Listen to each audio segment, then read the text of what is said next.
it's you know, something that I'm really interested in, but most of the time, I mean, once I did it in Canada. In Canada, they brought me to Canada, and that was easy. Otherwise, for South Africa or for Belgium, or we've just done Zoom. It was always during the pandemic, so Zoom, you know, and but it was interesting. Okay. It would have been interesting too, but Yeah. they have other priorities. Très bien. On va commencer. Je vais faire cette introduction puisque j'ai écrit. Je pensais quelque chose. Okay. Good evening again. My name is Eric Tsimi, recipient of the Humboldt Research Fellowship for Experienced Researchers. As your host this evening, I am delighted to welcome you to another episode of the Transformative Lecture Series sponsored by the Humboldt Foundation. This event brings together distinguished scholars to explore innovative perspectives in African studies. The insights shared in this series will also contribute to an edited volume I'm currently working on with Professor André Behrens and Sabelon Lovu, tentatively titled Innovative Perspective in African Studies, Concept, Method, and Emerging Trade of the 21st Century. Tonight, as we sit in our respective space between France and Germany, connected through this digital platform, we have Brice and I the distant honor of being joined by Professor Masquelier, Adeline Masquelier, who currently serves as a full professor of anthropology at Tulane and is a foremost authority in African studies, particularly focusing on post-colonial Africa and Niger. Over her illustrious career, spanning more than 3 decades, Professor Masquelier's interdisciplinary research has touched upon religion, gender, health, youth cultures, education, and environmental issues. Through her work, she has greatly contributed to our understanding of these fields, delving deep into the intricate tapestry of human experiences. A testament to her expertise is her broad spectrum of published works. Her early book, Woman and Islamic Revival in a West African Town, received the prestigious Archivist Award. However, today we also acknowledge her most recent co-edited volume, In the Meantime, Toward an Anthropology of the Possible. It's really, I can wait for having this book, which explores the concept of meantime, a period often perceived as a temporal void, but which she reframes as a space brimming with potentialities. Her scholarly dedications goes beyond her own research, reflected in her previous role as the president of the Society for the Anthropology of Religion and her editorial roles at the Journal of Religion in Africa and the International African Library. She has been recognized by leading organizations in academia with prestigious fellowships, including the American Council of Learned Societies Fellowship, the National Endowment for the Humanities Fellowship, and the Simon Guggenheim Memorial Fellowship. Tonight, she presents The Trouble with Jinns, Remaking Space for Spirit in Official Ecologies. Let's prepare to venture into an exploration of the spectral realm, narratives of dispositions, and the intertwining of spiritual, biosocial, and ecological fields. With that said, let's a warm virtual applause to our distinguished speaker. So, Brice, I invite you to make yourself comfortable as we step into a riveting exploration of anthropological insights. Over to you, Professor Adeline Masquelier. The digital stage is all yours. Thank you very much for inviting me to participate in this series. I look forward to our conversation. So let me start. 10 years ago, in the Hausa-speaking town of Dogonduchi, Niger, 3 adolescent girls were suddenly possessed by spirits at school. It happened during the morning recess. Out of the blue, one girl darted across the schoolyard, uttering strange sounds and flapping her arms. Soon after, according to witnesses, 2 other girls were running around and shrieking as well, while a 4th one collapsed without a sound. After the school director was informed, classes were immediately canceled. The parents came to pick up their afflicted daughters, and the other students were sent home. Reports of the incident quickly spread, sending chills across the small town. Yet some residents were not exactly surprised. To be sure, the spiritual attack had come without warning, leaving a handful of school teachers scrambling to assist the victims, while the others rounded up the remainder of the students. Still, a similar incident had occurred at the school a year before. As one town official put it, half a dozen schoolgirls had, quote unquote, succumbed to hysteria in a classroom, causing pandemonium and forcing local authorities to close the establishment. The next day, the school had reopened and students had showed up as if nothing had happened. Some parents nevertheless confessed to being worried about possible future disturbances, since no cleansing had been performed to rid the school of the unwanted spiritual presence. When almost a year later, a second attack took place, this time in a courtyard, one father with whom I spoke was upset, but not particularly surprised. He described the place as haunted. Like some other parents, he suspected the spirits would not easily give up the space they claimed as theirs. He had heard stories over the years about angry spirits disturbing classes. The creatures invariably took hold of teenage girls to broadcast their grievances, something to do with trees having been cut to make space for schools. The man was now thinking of moving his 2 daughters to another, safer school across town. Now, the past 2 decades or so have, hold on.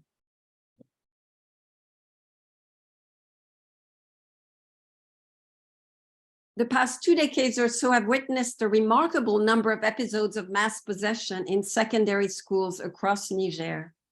In classrooms, on playgrounds, or during gym sessions, adolescent girls and more rarely young female teachers are reportedly possessed by violent, rash, vindictive jinn in Hausa al-Janu,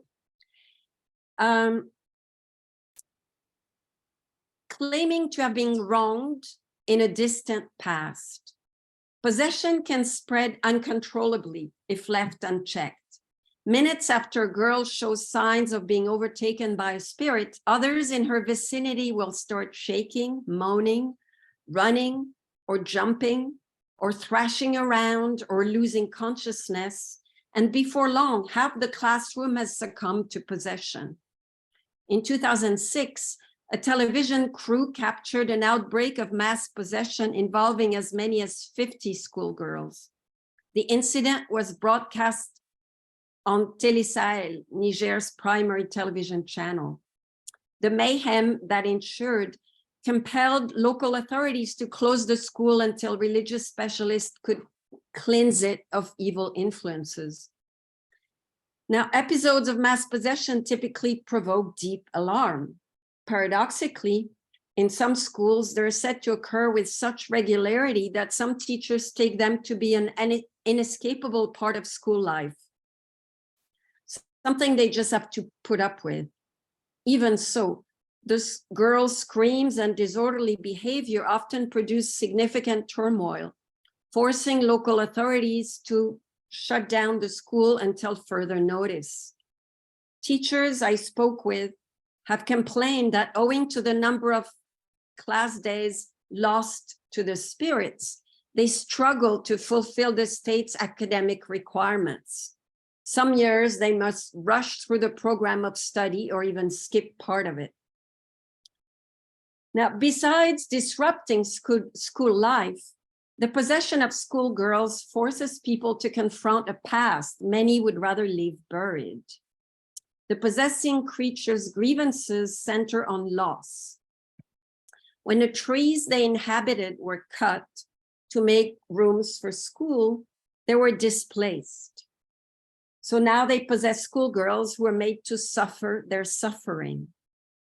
At another level, the landscape's transformation is part of a broader history of iconoclasm aimed at consolidating Islam's presence in communities previously configured around people's engagements with spirits, the sentient beings once known as Ecologies in Hausa, but now commonly referred to as Jinn.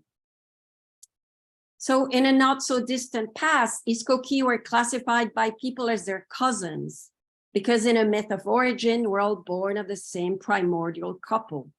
They controlled the comings of the rain, the availability of game, the growth of plants, and everything else that made human life possible. Through channeling these forces was critical for human prosperity, it was not always without risk. Still, any engagement with the world, be it a journey to another village, a hunting expedition, a day spent gathering firewood, or a visit to the market, was nonetheless hedged with substantial ritual precaution. Before the bush, the spirit's domain could be entered, for instance, it must be tied to prevent the traveler from getting lost, the antelope from escaping the hunter's arrow, or the tree from crushing the logger. Now, in Islamic theology, the jinn occupy an ambivalent position. Though they're rooted in ancient Arabian mythology, they're described in the Quran as invisible creatures which Allah made with smokeless fire. In the Hausaphone regions of Niger and Nigeria that were once home to a variety of sentient beings, the arrival of jinn with Islam progressively erased the nuances of indigenous spirit taxonomies, and with them, the place of tutelary and other spirits in local history. And I mean that literally. Eventually, people started referring to all spirits as al-Janu, the Hausa word for jinn. While Ecologies were often described as elusive, capricious, invisible, they were not seen as intrinsically evil. Al-Janu, on the other hand, are increasingly described in Muslim sermons as satanic creatures whose sole intent is to tempt people into straying from the right path. Through their possession of adolescent girls, they broadcast their homelessness while reminding people of the mutual bonds spirits and humans once enjoyed. In short, the teleological promise of a break with the past that was meant to define Islamic modernity did not deliver a future free of spirits. As Satan's creatures or servants, spirits are now said to be a threat Muslims must continually guard against. And we're talking about a country, Niger, that is overwhelmingly Muslim. About over 95% of people identify as Muslim. Now, in the Dogonduchi district, where I have conducted research since 1988, the past decades have witnessed several waves of religious fervor that led to the gradual dissolution of people's commitment to spirits. It started with the destruction of spirit shrines in the 1970s, or so people say. It is during this period that the district saw the greatest wave of so-called conversion to Islam. At a time when Islam was fast becoming associated with capital, respectability, and prestige, Muslim religious leaders forbid sacrifices to the spirits, warning people that those who were known to have dealings with jinn would not receive a proper Muslim burial. They denounced spirit-centered therapeutics. Non-Muslim specialists who dealt with spirit-caused afflictions and provided critical services, notably for women who sought remedy for infertility or tried to shield themselves from jealous co-wives or preserve the stability of their marriage, those specialists were ostracized. Under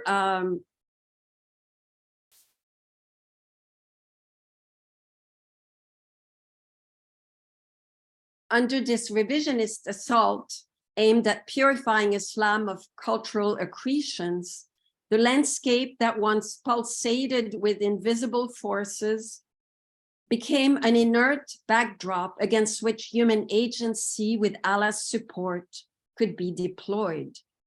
Spirits were abandoned, and the trees in which they dwelled turned into things, as some people put it. Yet, Islamic iconoclasm did not erase the past. And that's really the point of my lecture, of my talk. With each episode of schoolgirl possession, another chapter of this history resurfaces, reminding people of how the violence of the past, a past centered on the banishing of spirits to oblivion, continues to saturate the landscape.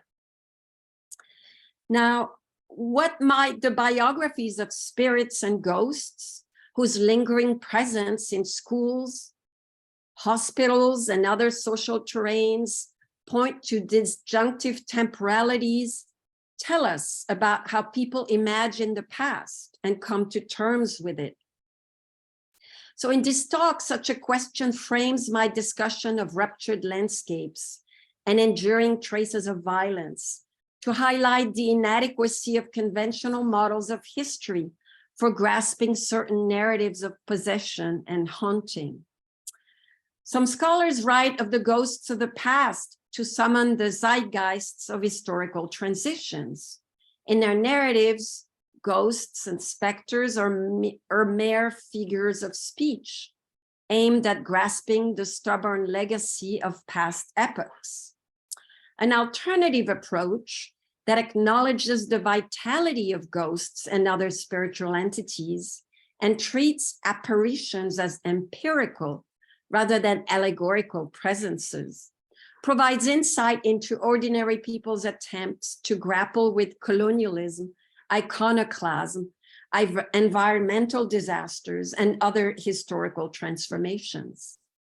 So my talk is based on ethnographic research I've conducted in Niger, and I want to ponder the role of spirits and, we might say other specters in the making of memory. Of course, memory is really a problematic concept because memory implies completion, irreversibility, and that's precisely what I'm arguing against. But still, I'm trying to understand the role of spirits in history, we might say, while also opening up the ethnographic imagination to historical eventfulness. And I want to do that by focusing on the trouble caused by spirits who are grieving for lost homes. And through that, I want to privilege narratives of dispossession that, because they center on the knotty intersection of spiritual, biosocial, and ecological fields and forces, are typically marginalized in official discourses of environmental loss. In Niger, people destroyed fragile assemblages of livability when they stripped the land of trees in which spirits lived. Today, the landscape is filled with ghostly forms of past mutualities. When troublemaking spirits erupt in unexpected places, such as schools, the narrative they inscribe on the landscape are imploded less by linear progressive time than by conjuncture. In this sense, then the trouble that those sorrowful creatures cause is twofold. They trouble the notion that the past and the present constitute distinct temporalities dictating the direction of human progress. But at the same time, they also trouble human prosperity in retribution for being forced to cope with human-made non-livability. In other words, a treeless landscape. So in what follows, I draw on the narratives produced by and about Jinn, first to shed light on the blind spots of conventional models of history and consider how we might make room for the multiple temporalities in which people live. And second, I want to ponder on how a recognition of what the novelist Amitav Ghosh calls the urgent proximity of non-human presence helps us to destabilize anthropocentric notions of ecology, agency, and livability. So to borrow the organic metaphor made by the linguist Ferdinand de Saussure, I want to slice the stem that is trouble, both vertically and horizontally. A longitudinal cut, which for Saussure corresponds to diachrony, here helps me trouble conventional notions of temporality, or if you will, verticality. A transversal cut, on the other hand, corresponds to synchrony. And through it, I want to explore what it might mean to live with troublesome spirits. So let's start with the longitudinal view of trouble. Now, how do we contribute to a history of the unsaid, of the forgotten, of the repressed? Memory here, as I hinted before, offers an inadequate conceptual lens because it assumes the irrelevance of the past in the face of history's relentless advance. How do we confront endings that are not over? What happens to that which remains or which stubbornly refuses to go away? And what about that which returns? These apparitions that are typically described as specters, revenants, or ghosts. Walter Benjamin wrote of the tiger's leap into the past, by which he meant that the past, far from being dead, is full of potential for the future. Here's our potentialities, right? Indeed, we might describe such a past as a field of the possible, not what was, but what could have been, or even perhaps what could be again. Such a vision unsettles the notion of time as a linear continuum through which history unfolds as a string of irreversible events pointing towards some projected endpoint. When schoolgirls in Dogonduchi, in Niamey, the capital city, in Maradi, Agadez, and elsewhere in Niger, are possessed by long-forgotten spirits demanding their dues, it is not just the tempo of educational life that is disrupted, but time itself. By providing a forum for the narration of past injuries, the exorcism held to rid human victims of their spiritual tormentors uncover a history of violence and disaffection that unsettles the conventional event aftermath narrative. And here I quote, "Spirits lived in the bush. When people arrived in the region, they let us build our villages. But with population growth, villages expanded, the bush shrunk, and spirits were displaced. We thought they had gone, but they never left," is how a 70-year-old farmer from Dogonduchi summarized a drastic shift in human-spirit relations that forced spirits seek redress. in other words, the spirits are angry. As he concluded, the spirits are angry, especially during the hot season. For it was at that time that people traditionally reviewed their pact with spirits. Now, before I go any further, I just want to mention that the heightened incidence of mass possession in the hot season between March and May is often attributed to the skimpy clothing worn by schoolgirls during that period, a trend that supposedly attracts male spirits who, like their human counterparts, are receptive to feminine charms. They wear nothing under their hijab, not even a bra, and the spirits take notice, a high school teacher explained to me. Narratives that, by fixating on a presumed sartorial laxity, hold schoolgirls responsible for the torments they experience at the hands of spirits, have earned currency, especially amongst Muslim religious authorities, who are very keen to use female bodies as both indices of moral frailty and instruments of spiritual reforms. But that's a talk for another time. So back to the longitudinal cut of the stem. Far from ridding Nigerian communities of jinn, the iconoclastic break with the past, sponsored by Muslim elites, has only made people more vulnerable to the retaliatory power of the invisible creatures, as the phenomenon of mass possession in schools suggests. More, the eruption of spiteful jinn on school grounds unsettles the pastness of the past, while forcing people to question the self-sufficiency of the present.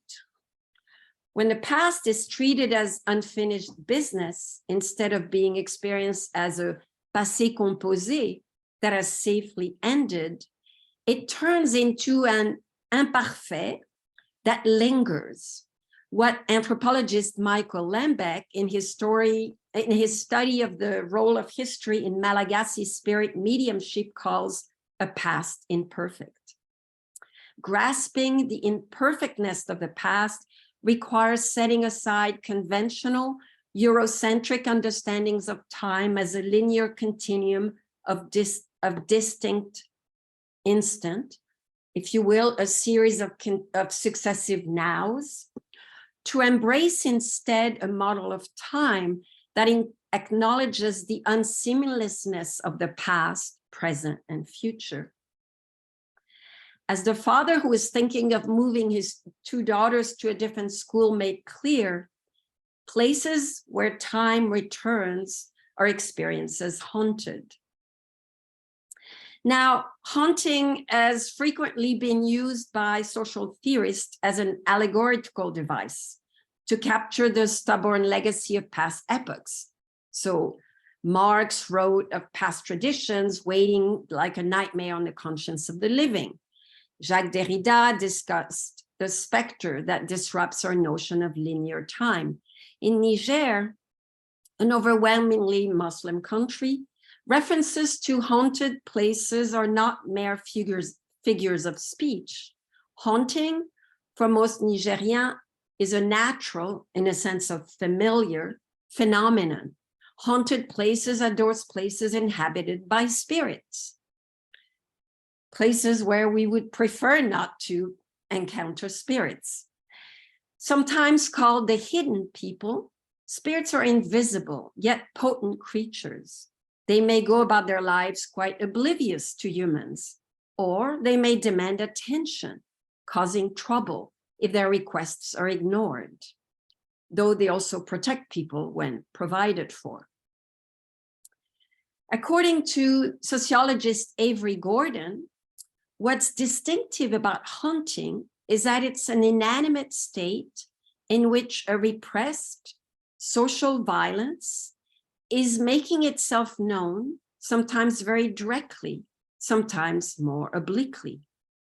Gordon further explains that haunting is one way in which abusive systems of power make themselves known and their impact felt in everyday life. especially when they're supposedly over and done with, and when their oppressive nature is denied. In some, for Gordon, as for Derrida, haunting speaks to questions of justice and social responsibility. Anthropologist Heonic Kwon provides a stunning illustration of this principle in his ethnography of the ghosts of the Vietnam War. Those who died on Vietnamese soil but far away from home during the war, and whose bodies were not recovered by kin and given a proper burial, are condemned to wander across the land as ghosts. They're not only lost in space, but also trapped out of time, denied their proper place in the afterlife, owing to the nature of their unresolved death.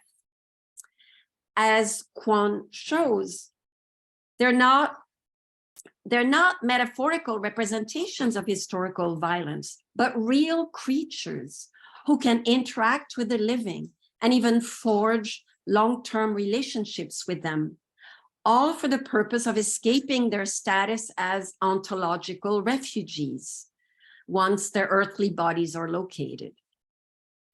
Kwon's ethnography then also complicates Gordon's model of haunting by putting it in conversation with vernacular conception of haunting.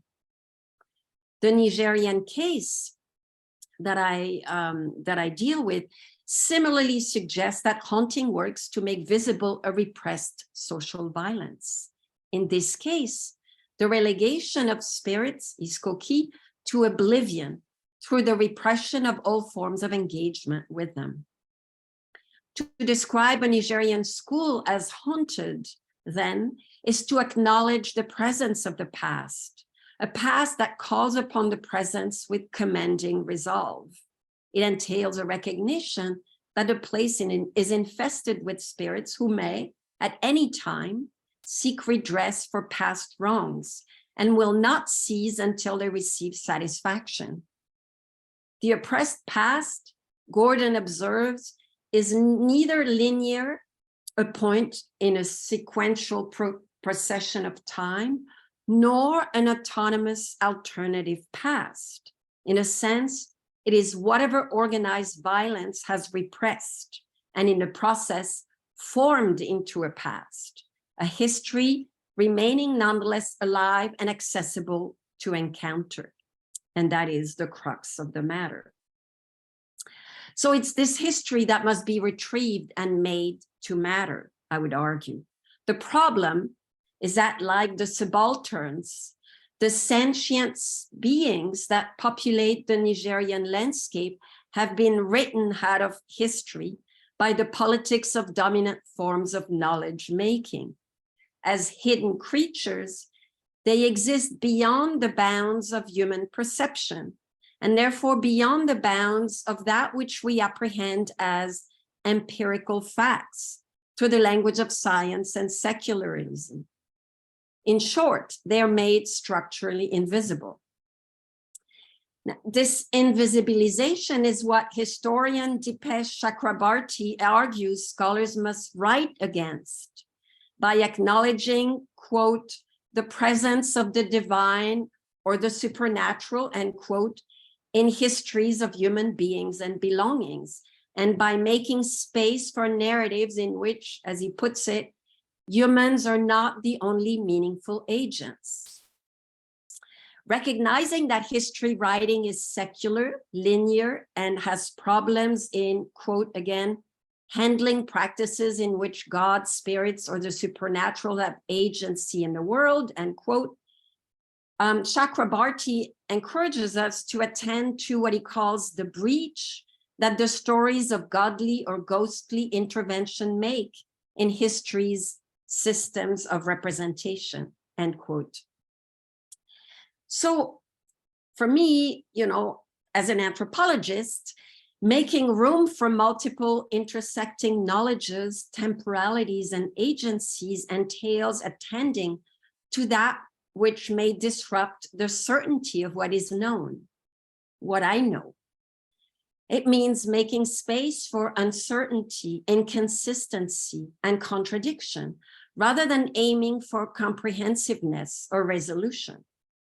By documenting the workings of what he calls an invisible religion through an ethnographic focus on the Jinn living in one of Delhi's medieval ruin, anthropologist Anand Taneja offers us a compelling subaltern history of India's capital city. In the walls and niches and nooks and crannies of this medieval fortress, the Firoz Shah Kotla, Muslims in need of assistance deposit written petitions, little pieces of paper, addressed to the resident saints and jinn. For ordinary Indians who perceive their government as inaccessible, callous, and corrupt, these ritual petitions submitted to invisible creatures function as what Taneja calls a counter-memory of pre-colonial ideas of justice, flashing up against the violence and illegibility of the post-colonial state. Now, the name of his book is Genealogy, Jinn, you know, Jinn, and so Genealogy. So that's the title of the book, but in effect, it's also an interrogation of linear time. It attends to a logic of knowledge, animacy, and justice that entangles humans and other creatures in temporal webs that defy normative, bureaucratic, modernist conceptions of time.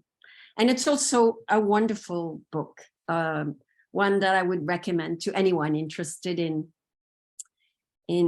ecology and spirituality and any kind of post-human, you know, approach to contemporary problems.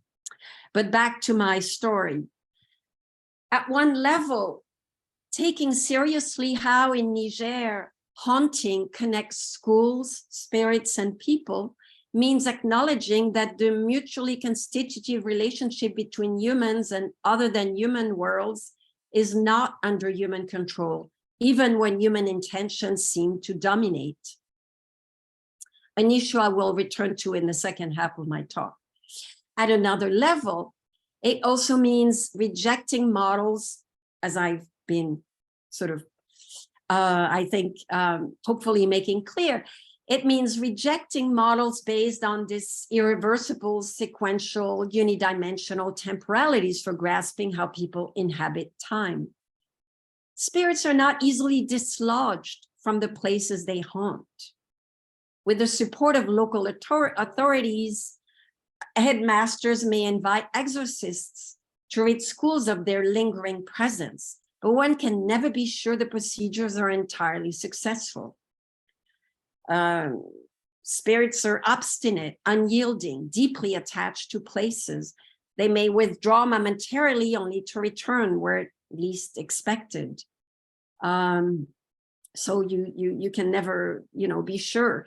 And in fact, a lot of the teachers and students I've spoken to, you know, speak of this sort of irresolution, if you will.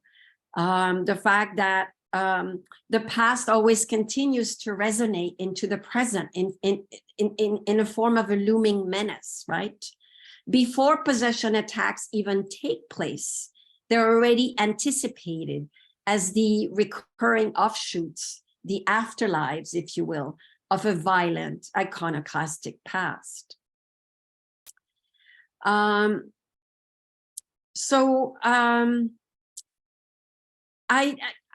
There's another issue which I want to bring very briefly, and it's that when girls are possessed, they often just leave school. They don't come back. So keeping girls, you know, they're just, it's not just the past or the present that we're talking about. It's also the future, right? Haunting in a country where girls' education is such an important driver of development and modernity. When girls are in fact prevented from attending school, we can see how it's also a message that, you know, the future here is endangered. So haunting can be about the impossibility of a future. In her work on imperial past, Anne Stoller focuses on what she calls imperial debris to trace accounts for the longevity of structures of dominance. She argues that we must attend to the ways in which the protracted imperial processes that saturate the subsoil of people's lives continues to harm, to impair, to exclude, to make life unlivable. In other words, we can't talk about a colonial legacy because, in fact, the effects of this sort of imperial harm continues. So the term she uses is ruination to register the enduring quality of the destruction she's documenting on bodies, on landscapes, on relationships. The damage is not over, it endures. And I want to borrow Stoller's concept of ruination to trace the protracted effects of Islamic iconoclasm and other forms of destruction, including, of course, colonial forms of destructions of local knowledges, among other things. Beyond school grounds, there are stories that are routinely told of past trauma embedded in the landscape, lingering as residual effects that speak of, you know, something that continues to happen, that is just not over. A school guardian dying after chopping down a tree, a man wounded when his axe, instead of cutting the branch, you know, lands on his leg, whispering trees frightening passersby, a traveler terrorized after falling asleep under a tree in a bush. All these narratives paint a picture of the wounded landscape animated by the rage of displaced spirits. The past is never quite past. It is a past that refuses containment, a past imperfect. Before I move on to the second part of my talk, let me just make a brief observation about time again. What's interesting is that when girls are possessed and they talk often in rambling testimonies about trees cut and school built, they refer to events that they didn't witness themselves, right? The events that set in motion those disturbances that are still unfolding, happened years before sometimes the girls were even born. The schools were built 20, 30 years ago. In the age of Wild Ghost, which recounts the struggles of an ethnic minority in Southwest China to come to terms with a traumatic history, Eric Mugler writes of young people whose afflictions are traced back to past violence they did not personally experience. Through exorcism, diviners identify the origin of the youth affliction to ascendants, to ancestors who died a violent death. And in the process, they generate what we might call a historical consciousness structured by the recurrent return of the past. So here, I think the same thing is happening, right? In the Nigerian case, exorcism selectively activates a dormant past through the telescoping of time and other temporal strategies that join present suffering with traumas from an earlier period. And it provides for us, I think, an important means of recovering histories that have been silenced by the dominant matrix of knowledge and power. Now, let me move to my second half, the lateral view of trouble, the horizontal view of trouble. So I want to bring up two small vignettes. So I'm talking to Monsieur Amisou. This was in 2018. And I was telling Monsieur Amisou, this retired teacher, about the tree planting ceremony I had just witnessed the day before on the outskirts of Niamey, Niger's capital city.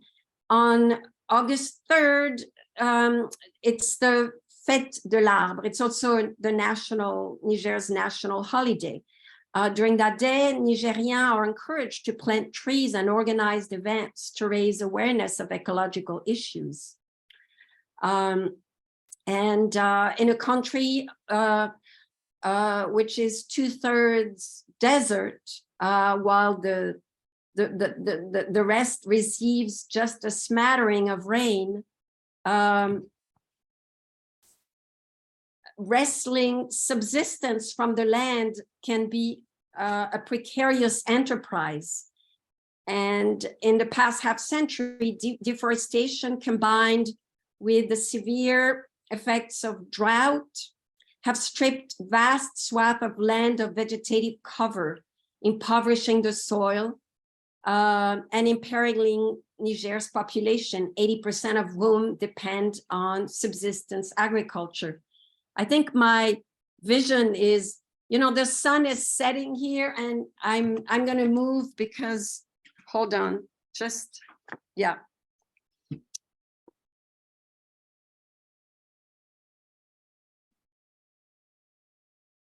The light is very beautiful. I'm in a region of France called La Côte d'Opale that was, you know, very attractive to painters because it just creates this amazing light. But it also means, yeah, there's a lot of sun everywhere. You was looking like a Jinn. Okay, so let me. So I'm talking about, you know, a country where deforestation is really a very huge problem. And I'm talking to Monsieur Amisou, and he says to me, oh, you know, Nigerians, they've lost all respect for their environment. I mean, basically, I was telling him about the tree planting ceremony. And it's a time when, you know, politicians and civic leaders and youth, everybody plants trees, even anthropologists, right? And he was very, very dismissive of the whole affair. I was telling him, well, you know, I think more than a mere civic gesture, planting trees really participates in efforts to ensure collective survival.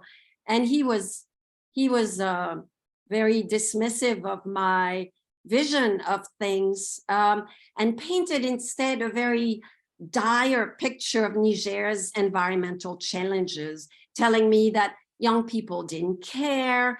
They saw trees as resources to be exploited. They didn't even know the names of the trees anymore. Nobody respected anything.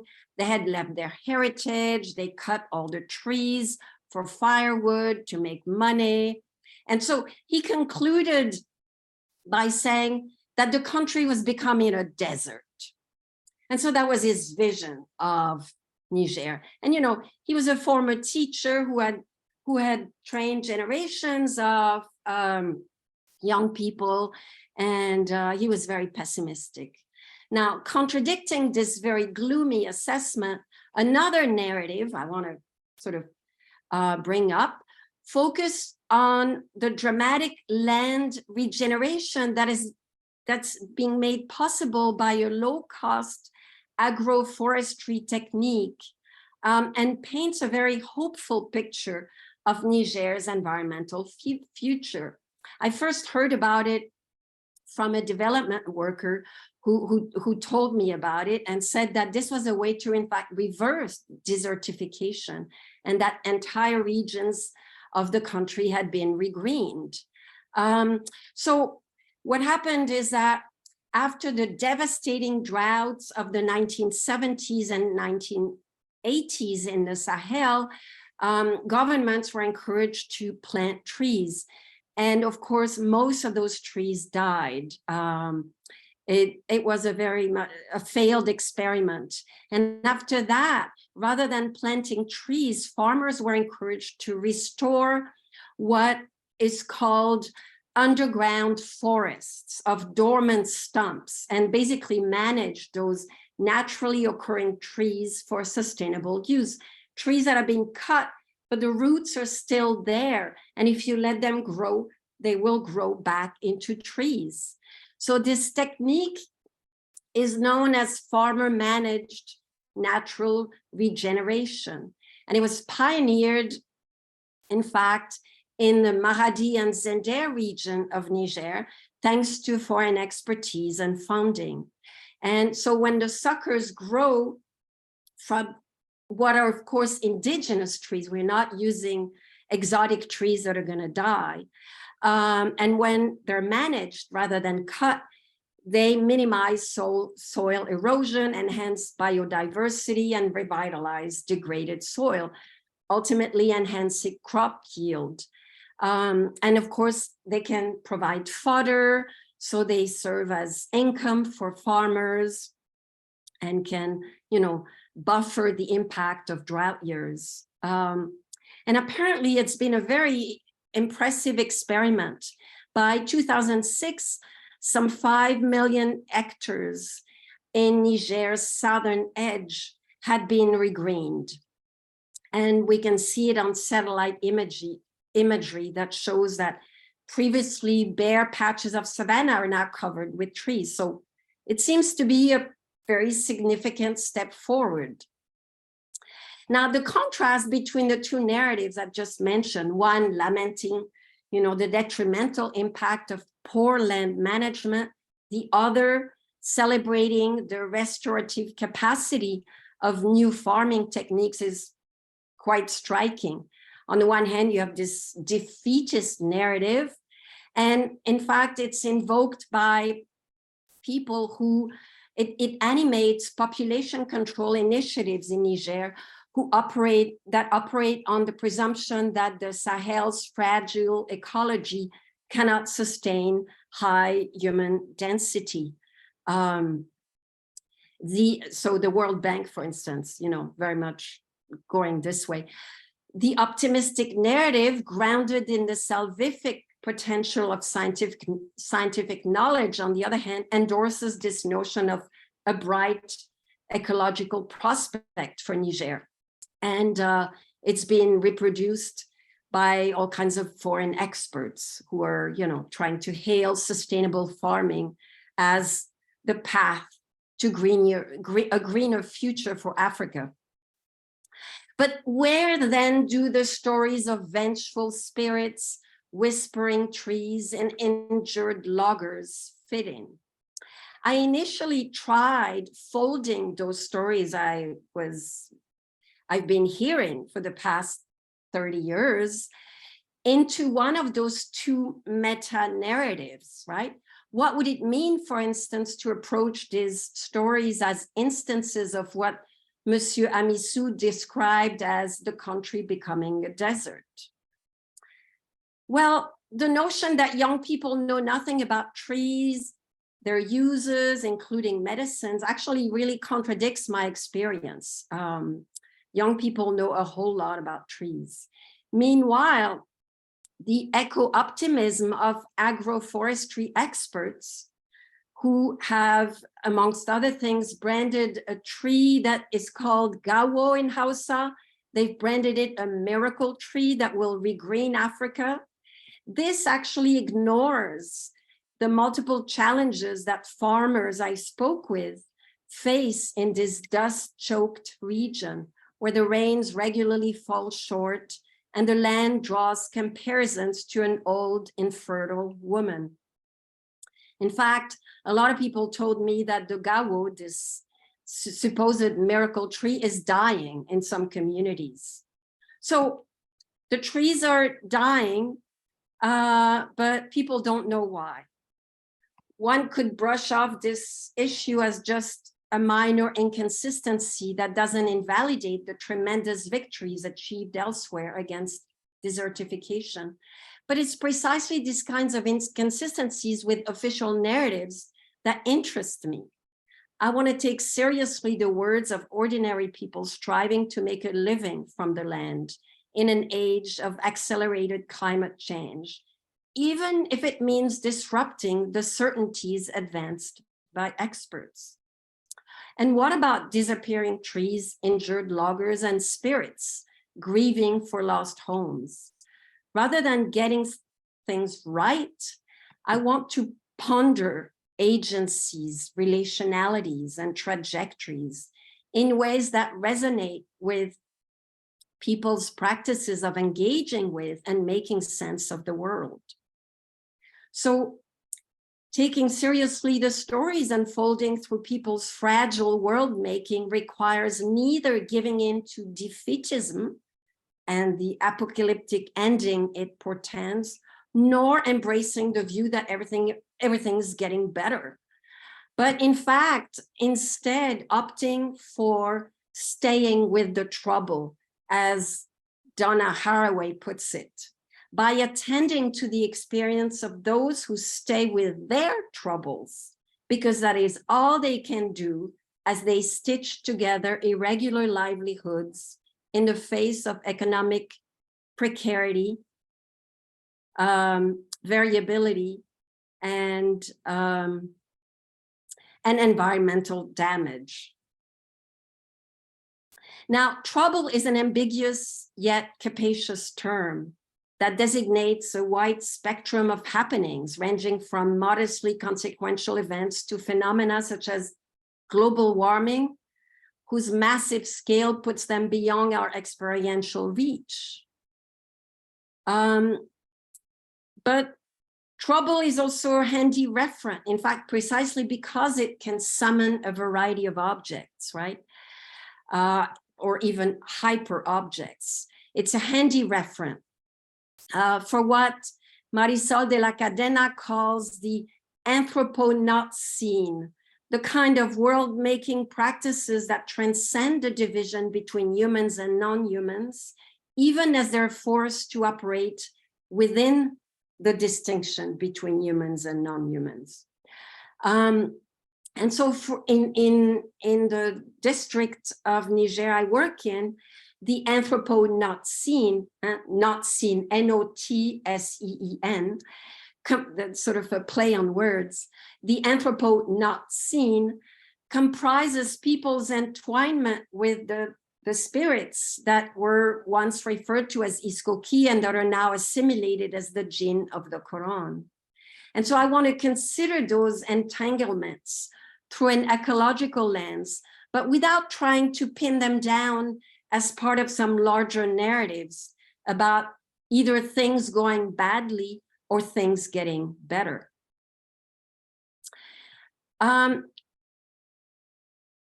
Trouble gestures to not only the detrimental effects of human activity, but also to the consequences of denying the mutual permeability of human and non-human worlds. It is this denial that led people in this region to neglect their obligations to the spirits with whom they share the world, to all beings with whom they share the world. And so here I invoke the concept of trouble to call attention to the harm done not only to the land, seen by conservationists as a world of inert resources available for human use, but also to its stewards, the spirits, the Iskoki, when trees were cut with little regards to their multiple ontologies, at once material and spiritual, vegetal, yet also spectral. So in a landscape marked by the imprint of Islam, the iconoclastic imprint of Islam, human and jinn interactions are further obscured by ecological narratives that leave no space for experiences that don't fit with the modern distinction between nature and culture. So there's no time here to discuss the official history of deforestation in Niger, but let me just mention that basically rapid population growth fueled logging, agricultural expansion, which led itself to accelerated deforestation, and that, of course, contributed to erosion, biodiversity loss, and land degradation. And what's interesting is that the colonial administration were hoping to protect trees, and so they made them the property of the state, but the scheme backfired spectacularly. Instead of protecting trees, people cut down trees because they thought that if in fact they would be accused of harming the trees, they would be fined. And they thought, well, if we cut the trees, no one will be able to just, hold us responsible for the damage. So here we have this compelling instantiation of how colonial regimes ultimately engineer unlivability, right? But the important point I want to make is that such a narrative situates humans at the center of an unfolding ecological drama, but predictably it makes no mentions of spirits. Now, staying with the trouble, Donna Haraway argues, implies taking stock of people's complicity in environmental destruction while also working to repair the damage. As such, it signals a departure for both salvific and apocalyptic techno-scientific narratives of the future. In other words, either oh, everything's going to hell, or, oh, things are getting so much better. And so instead, it's a recognition that humans are unavoidably entangled in the violences they have committed. And rather than fixating on the future, we should attend to what Haraway calls the ongoingness of the world, right?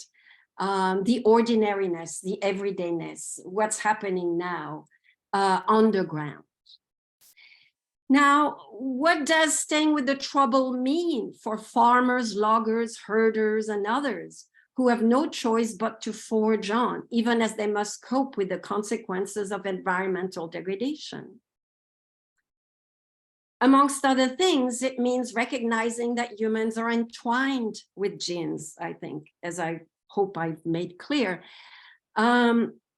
And I argue then that an ethics of multi-species imbrication must attend to the ways that, besides living with trees and other creatures, people also live with spirits. And even those who frame ecological issues in strictly secular matters must contend with the fact that trees often turn out to be contact zones for humans and jinn. And in fact, this was made clear to me by a senior forestry officer who told me once that, and I quote, "We at the Eaux et Forêts don't acknowledge the presence of spirits in trees. It's a matter of traditional beliefs, you see. Of course, there are trees that are the object of veneration. We know about these. Our role is to ensure the well-being of everyone, including those who worship at the foot of the tree." End of quote. Now, there's a lot I could, unpack here, but time is of the essence, so let me get to the point. Though professing to be immune to the powers of spirit, that is, he was saying spirits had no hold on him since the belief such a hold required was incompatible with the rational person that he was. this forester nevertheless implied that he was not entirely buffered from the world of spirits, since as a forester, he dealt with people for whom the preservation and felling of trees necessarily entangled them with spirits. So it's complicated, right? As anthropologists like to say. His testimony alerts us to the diversity of relational ways of being in the world and the different ways in which we perceive other than human presences. And that, I think, is really important to stress.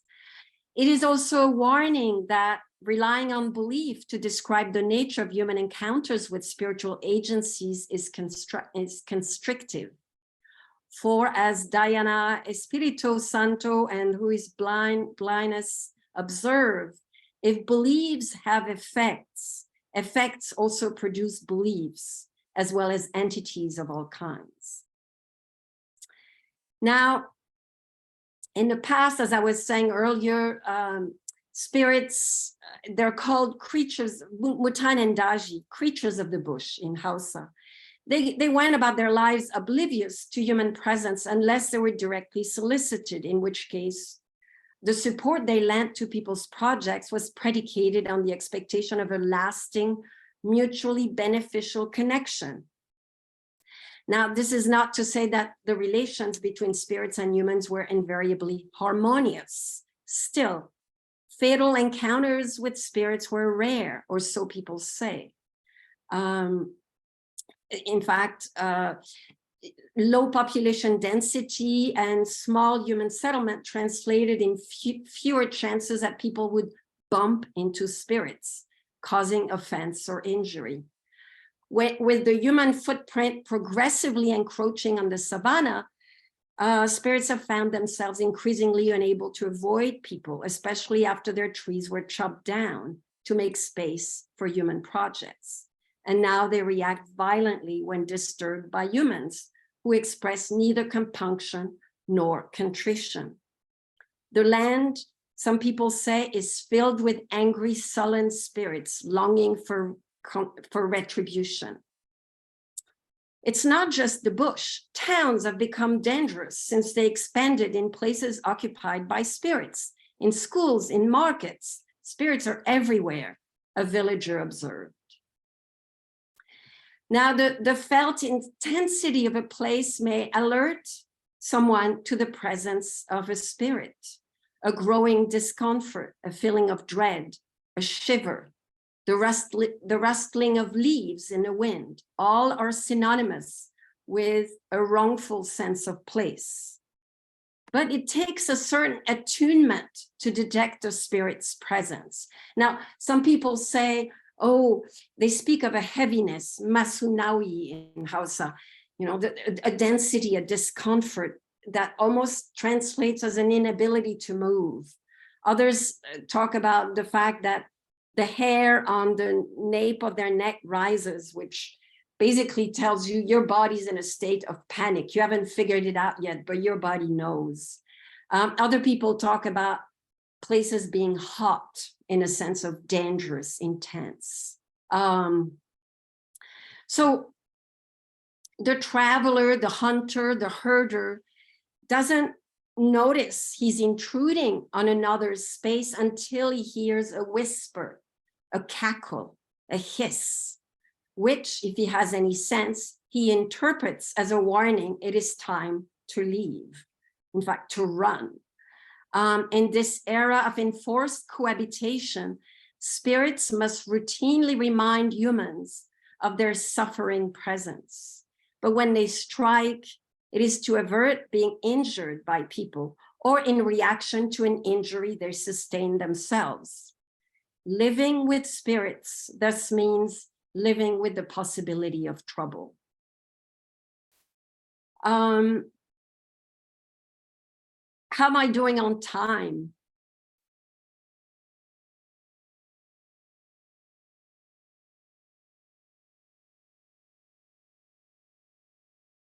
Sorry. Well, time is up. I think that's 5 more minutes so that we can have exchange. Okay. So let me wrap up then. So basically, for me, all these stories of wounded loggers, frightened travelers, possessed people are points of departures for tracing a series across coincidences and collision, a history that sometimes when read backwards entangles people, places, and spirits in what Kath Weston calls ecologically infused animacies and intimacies. So there's clearly a lot of ways in which we can think about this, and anthropologists and other scientists, other scholars have given us a very rich vocabulary to think about this. Now, I don't want to say that every encounter with a spirit is necessarily harmful, but nevertheless, many of them are about rupture, damage, in some about human failures to acknowledge their dependence on other than human creatures. And so for some, the progressive view that Islam supplanted what people saw as an age of ignorance, right?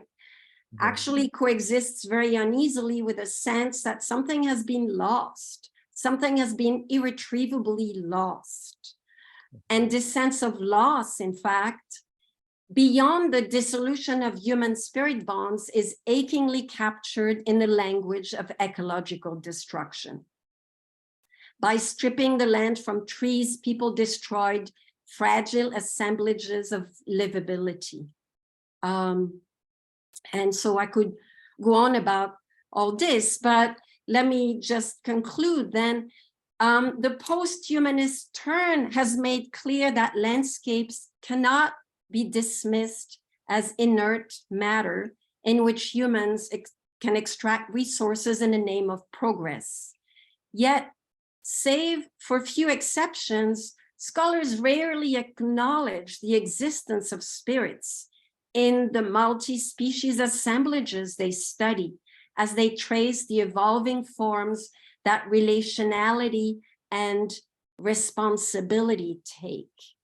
And so in this talk, I've been arguing that neither crushing defeatism nor blissful optimism can help us grasp the environmental challenges residents in Niger and in this particular district face.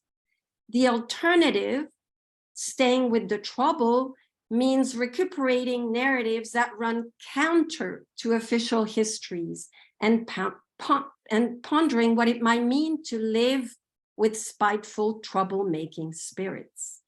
And so I've been trying to trace the evolution of this ethics of stewardship to illuminate how people have stopped caring for spirits, even as they continue to fear them. And it also means tracing the changing intersection of kinship, religion, and ecology, and attending to the ways these damaged intersections become experienced as haunting. And by the way, I want to say that we can't talk about the world of spirits. There's no such thing as the world of spirit. That's, I think the sense of the supernatural is also problematic, right? We need to acknowledge the there-ness of spirit. They're there, as well as their agencies. And so again, how do we want to talk about this? I talk about echo dramas. All these little stories are echo dramas that can be seen as part of a new animism that offers a descriptive and prescriptive model for living in a world with others. Now, call to decolonize knowledges have spread globally. In a recent lecture, Achille Mbembe asks what African studies can bring to contemporary discussions of the post-human. His vision of decolonization does not imply purifying African knowledges from North Atlantic influence, but adopting instead what he calls, and I quote, a horizontal strategy of openness to dialogue among different epistemic traditions, end quote. And so, and then he goes on about how previous African cosmological engagement with the world must provide the basis for rethinking post-human experiences in the techno-scientific age. And so I leave you with that question: how might the Jinn, this alternatively mischievous and vengeful creatures who in Niger are often forced to remind people of their suffering presence, how can they become a rich source of pluriversal thinking on a damaged, increasingly deforested planet? Thank you. Thank you so much. Thank you.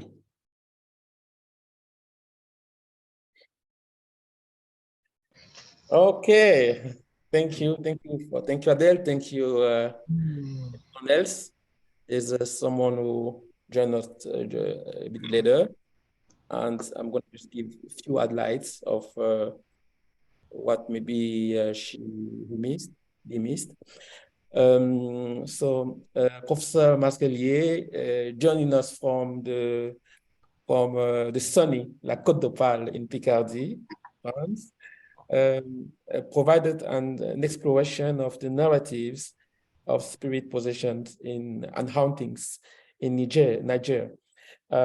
These supernatural occurrences, especially the possession of adolescents by jinn, disrupted school life and consolidated Islamic presence. In Islamic theology, these invisible jinns are portrayed as satanic beings that possess young girls, channeling forces that are crucial for human prosperity while representing reminder of an unresolved past. She highlighted the surge of conversion to Islam in recent decades, a religion that strictly forbids sacrifice to spirits. Consequently, these positions have become a medium for spirits to voice their grievances, often revealing tales of colonial violence that, despite being discomforting, are deemed truthful by their witnesses. Professor Masquelier lecture adopted a longitudinal approach, delving into historical depths, and a transversal one, focusing on the synchronic interaction of the past and present. Through this approach, she emphasized the persistent relevance of the past, the haunting nature of unfinished business, and the enduring imperfection of the past that refused to vanish. Haunting in the Nigerian context is not merely a metaphorical representation of violence, but a socially incumbent responsibility that resonates in people's everyday lives. Professor Masquelier underscored the denial and neglect of the shared relations between humans and spirit and the environmental damages ensuing from this interaction. This provokes a call for acknowledging and repairing these damages, recognizing human entanglement with violence. So at the conclusion, you have the opportunity to follow. So in light of this rich lecture, we have plenty to think about. So who want to start to ask the first question? Brice, Mr. Okala, do you have any question or comments?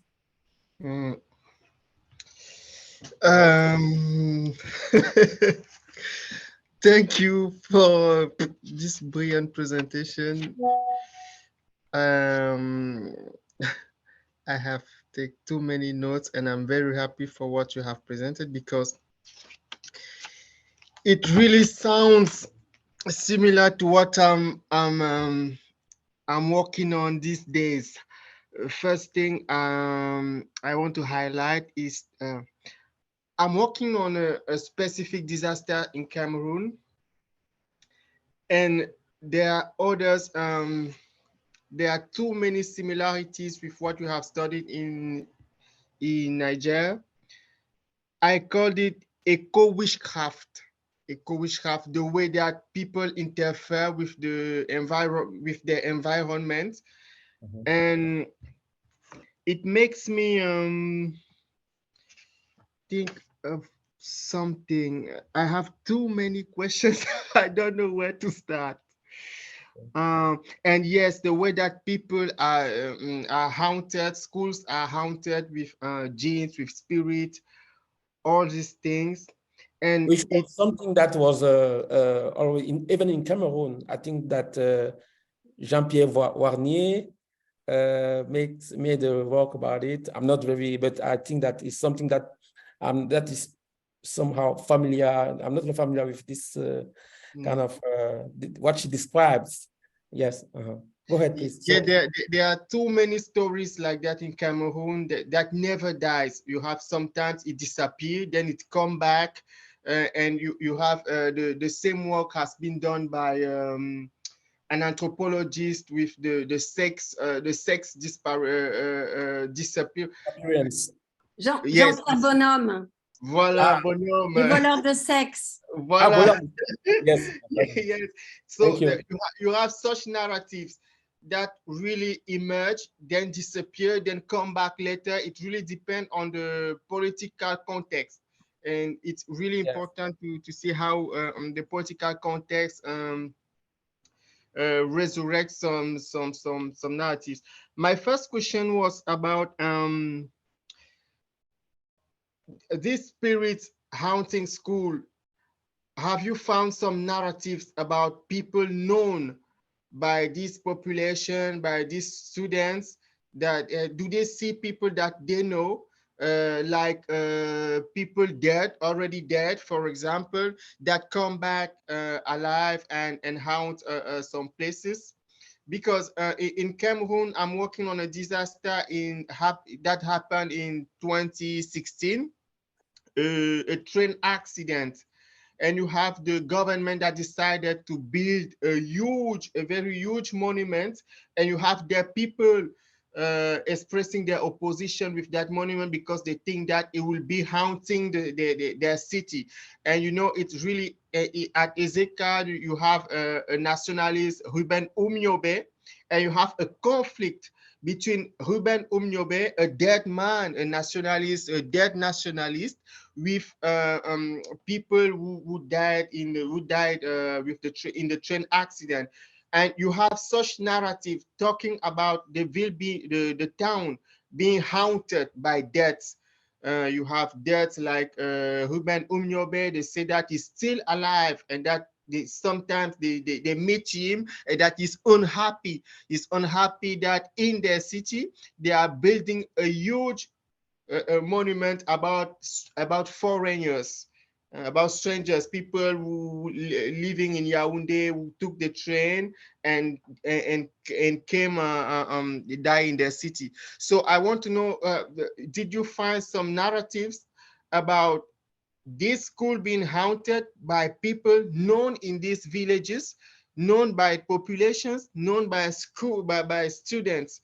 It was my first question. I don't know if I asked a question, you answer, then I come back, or if Yes, you the first one, yes. okay, okay. Okay. Thank you. So is there like any actual protagonist of the history of Niger that come up while talking about these?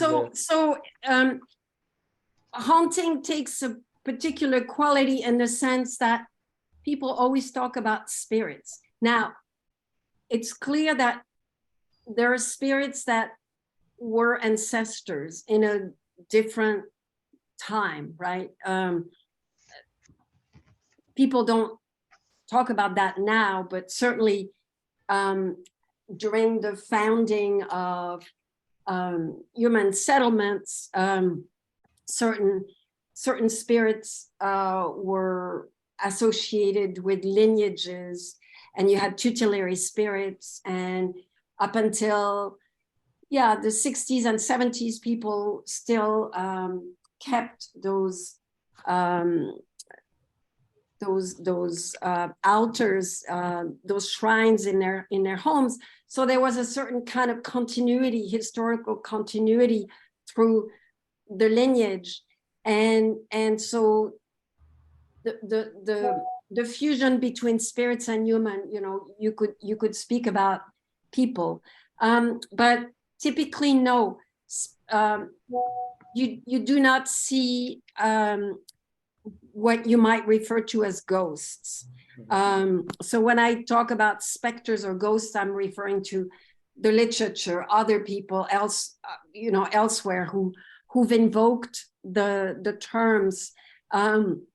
So what you have is spirits who are recognized sometimes, who are, when they say their names, people remember, or their stories come out,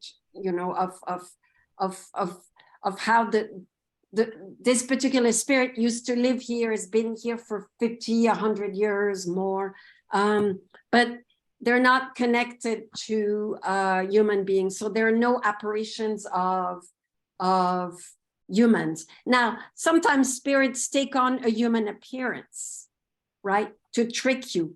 And so they may look like your aunt or your husband, or a beautiful woman at the market. But in fact, they're not human, they're a spirit. We see the haunting you're talking about. Katie Kilroy Marek, has written a whole book on the haunting of this particular hospital, mental health hospital in Dakar. And elsewhere, people have spoken of that kind of haunting, right, where humans come back as apparitions. But no, I've never, even when we talk about accidents, places on the road where there's been an accident,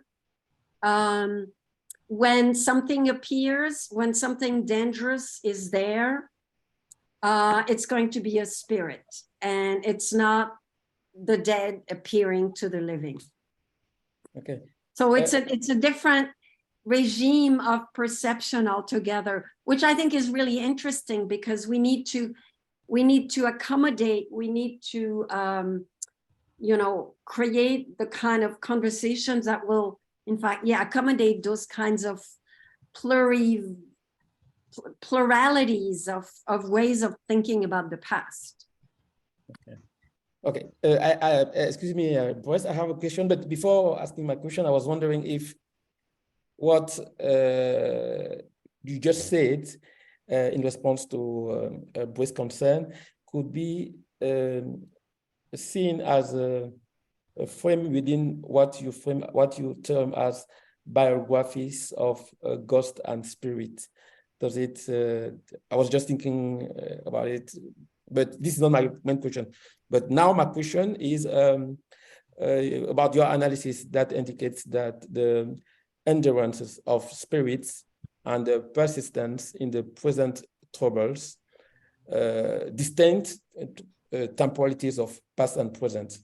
So the question is, how does this inform our understanding of temporalities, and how might it complicate or enrich our understanding of historical progress? Of course, I have in mind what we are talking about when what you were saying at the beginning of the lecture about the meantime and the time of the. Okay, so this is my question. So how does this persistence of distant temporalities of past and present inform our understanding of temporalities? Okay, so I want to say back to the biographies, because I think it has something to do with it too. One way, in fact, to apprehend time and to acknowledge the multiplicity of temporalities is to, so the fact that, girls who were not alive when a school was built sort of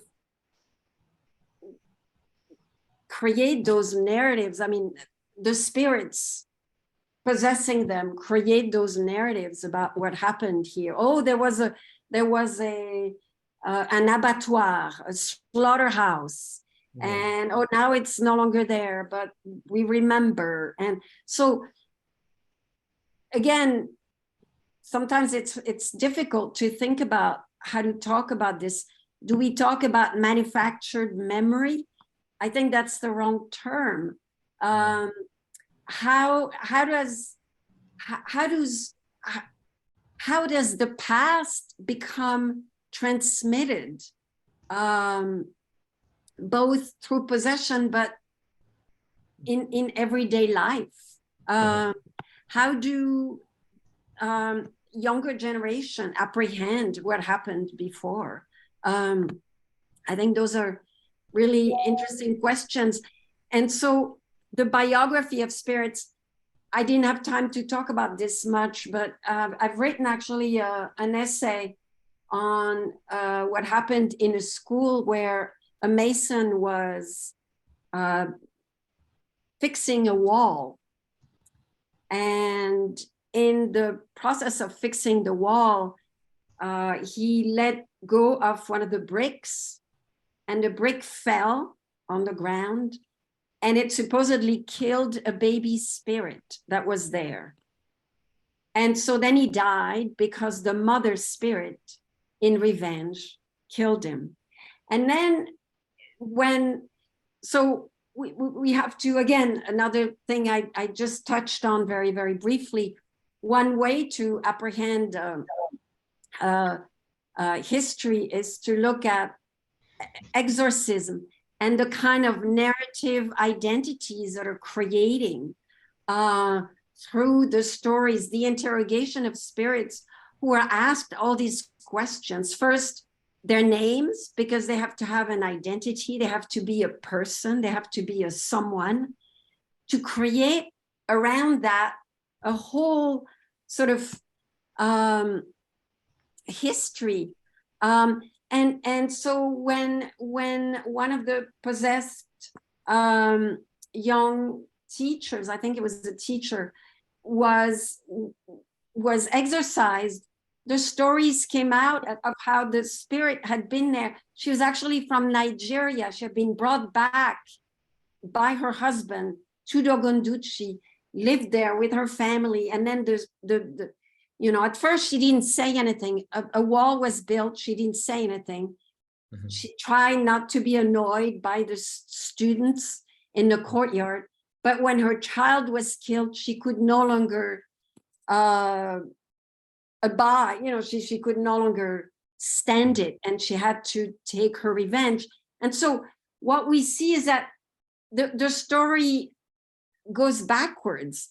It's when you start interrogating the spirit through, for instance, Rukia, but Pentecostals do it as well. Everybody now interrogates spirits. Everybody is trying to exorcise spirit. It's becoming big business.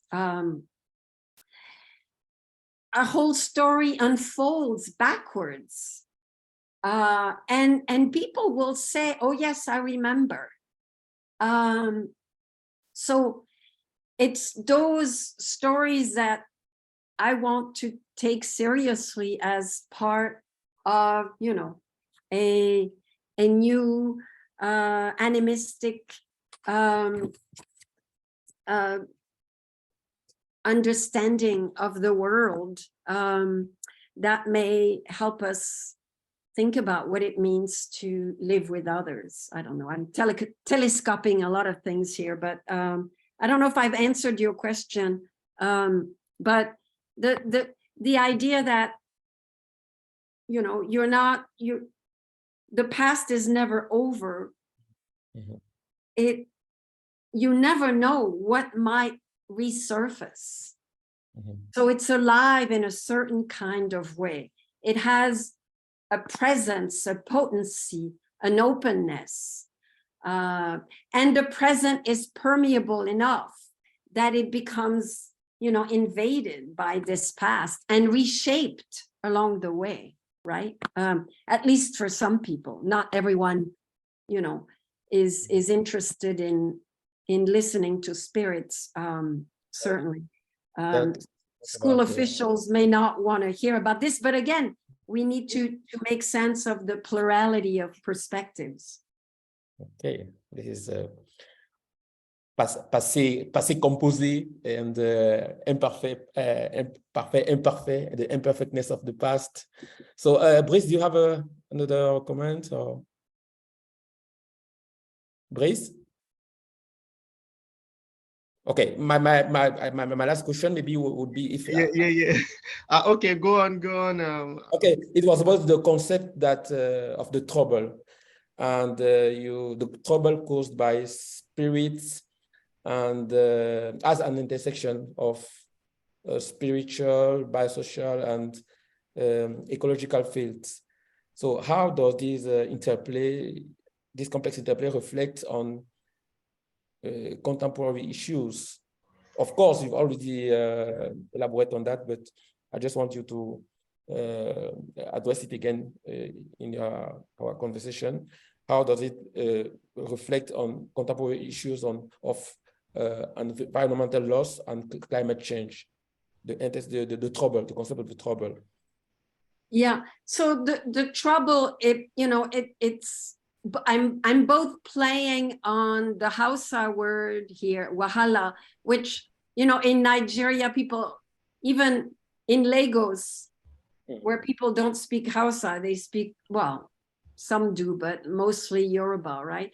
But they have adopted that Hausa word, wahala. Everybody talks about wahala. So I'm riffing off of wahala, which means, trouble. I mean, it's trouble, problem. Akwai wahala. We have problems. People would say in Niger. And then I'm also drawing on Donna Haraway's term, right? She's the one who brings it up as a term that's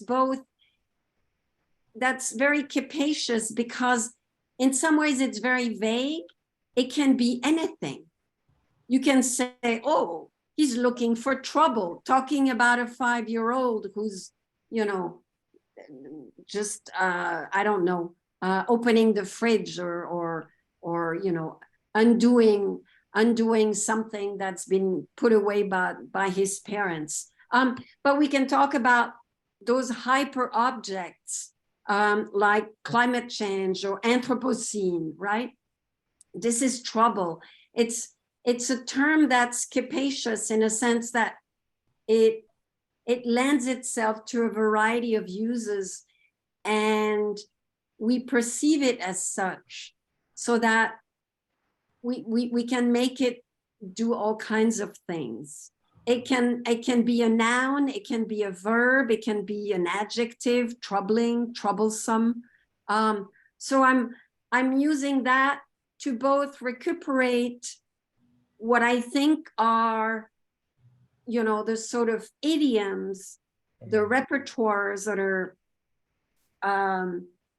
that I'm collecting from through interviews, through field work about spirits being revengeful, troubling spirits can be just mischievous. They can be spirits that play tricks on you, that are not evil, but they are nevertheless not completely good, right? They sometimes they're angry. They're just like people. Sometimes they're in a bad mood, or they're jealous, or they're human. Yeah. But they can also be totally evil. Trouble in the sense, in the, the way that certain Muslims and Pentecostals describe them as satanic, right? There's an army. Satan has an army, and there are the spirits. So here trouble can also speak of the way that, okay, they've become real trouble. But the trouble itself is also that, in fact, Iskoki, who are the cousins of the humans, are now satanic creatures, right? That amazing recuperation of indigenous spiritualities, turning them into Quranic creatures. And now they're becoming just pure evil. So trouble is capacious because it speaks to both, yes, environmental trouble in an ecological sense, but I'm also making it do the work of cosmological transformations, which I'm trying to document, right? Yes. Because I think they can help us apprehend how people live reality through the fear, right? That fear of, you want to put your kids in a different school because you're afraid they're going to get attacked by spirits. And just a small semantic concern. At some point, you use ontology, and I was wondering, is it the ontology like hunting, or is there a pun with like a ontos? Yeah. Or... So I think I used ontology, ONTOLOGY. Okay. But of course, we could also certainly, you know, my mind, I had two words and I didn't know. We could use Derrida and sort of playfully create that. But a lot of, I mean, in a talk, I'm not going to do that because it's of course confusing. In a written paper, I would mention it somewhere because I think it, at least to my Francophone ears, you know, it is kind of useful. And a lot of people have already said stuff interesting about it. So it's not something I would necessarily want to write a whole lot about, but I would mention it in passing. Yes. OK. Yeah. Bon, Monsieur Okala, vous avez une question, Brice? Oui. The last one, I promise, the last one. Yeah, I'm really trying to get our research field to communicate with each other. I like the reference about Thailand, the war deaths, and I will. About Vietnam. Vietnam, yes, please. It's Eonique Kwon. I can put it in the chat if you want. Yes, thank you. Hold on. Yes, I could see like this spirit established, like you said, a continuum between the past and the present. But do these narratives say something fundamentally political? So do the actors involved reappropriate these appearances to produce discourse on power, for example? If so, what do such discourses say and who produces them about the political management of the country, of the cities, things like that? Are there political narratives, or can we find some political issues in these narratives? And the last aspect of my question, is there a relationship between the dirt and the place? What an emerging field of research is now calling dirtscape. I don't know if you have met this concept, dirtscape. I really found it attractive, and I want to know if it sounds pretty for you, if it reminds you something. Yeah, so the whole time I was putting together this talk, I was thinking about debt. And yes, I've not used it, but it's obvious that it's really important. And I've not heard of Debtscape, so I need to check it out. If you have any references that would be useful for me to look at, I would be most appreciative. But it's obvious that debt is an important way of thinking about this, if only for the fact that, I mean, if you're in a relationship where both sides are codependent, but also expecting something from the other side, you're always in debt. And part of dealing with spirits is you have to thank them for what they've done. And then you always have to ask forgiveness for what you haven't yet done for them, especially when something troubling happens, like you become sick, or your goat dies, or your field is not producing as much, or your child's grades are precipitously low. You know, the spirits, Oh, it's because you promised something to the spirits and you haven't delivered. And therefore, so you're constantly in their debt, right?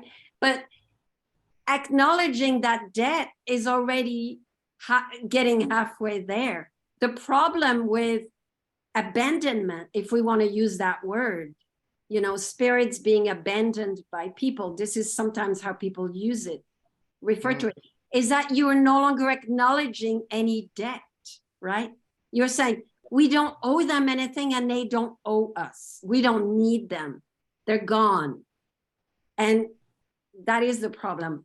So there's probably more to it that I need to think about. But yes, it's definitely something I think really important and a concept that should definitely be part of the conversation, especially if we're going to talk about ecology and damage. And, you know, I think it's something that I need to think about more. So political narratives, are we talking about the way in which, are we talking about the different ways in which people acknowledge the presence or the non-presence of spirits? Maybe you can put it, because there's a question of Okala who talk about debris imperiaux. Oh, okay, okay. Maybe, yeah. I don't know if it has anything to do with like the remnant, the remains. Yeah, yeah. So debris imperiaux is the term that Anne Stoller uses, right? She talks about imperial debris. And what she's trying to say, I mean, she's using some really useful cases. In fact, she talks about, so we're talking about the environment there too. How might the remnants of imperial presence and action and domination be not just perceived as ruins or remnants that are inert, that are dead, that are just there, but that are still actively harming people.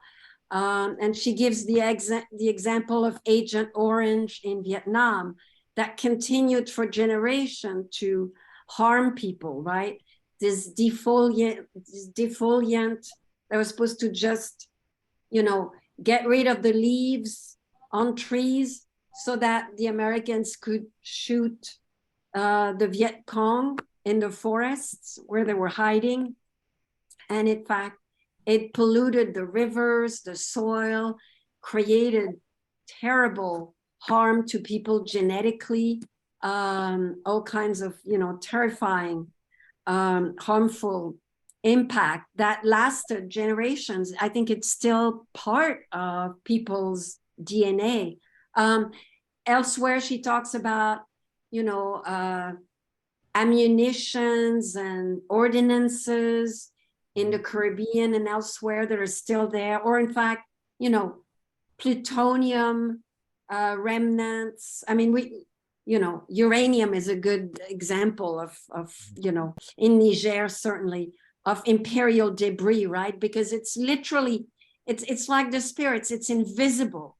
And yet its half-life is so huge, right? I mean, when we talk about the lead and the, you know, the components of uranium once it's been used, right? It's going to take billions of years to disaggregate. So the harmful effects will be there until the end of humanity, probably. So those kinds of impactful effects of, you know, so we're talking about places in the global south mostly where imperial administrations have left, but what they've left behind continues to harm people in all kinds of ways. And it's not just pollution, it's not just it's it's a whole sort of, you know, way of thinking about the environment, cities, forms of structural forms of exclusions that are built into systems, including systems of governance, public services, and so on and so forth, educational systems that harm people and exclude them. Decades after the last colonial administrator left. And so she talks about I think one of the metaphors she uses is really, I think, very useful for us to think with. She talks about the rot, right? Because la pourriture, right? The rot is something that we understand because it never stops. It continues to rot, right? And it's this very insidious way of destroying something. And yet it seems fairly innocuous. When something starts to rot, you don't think of it as something harmful. It's not violent in a kind of like a bullet or like a, you know, an explosion. And yet it harms, it changes, it transforms.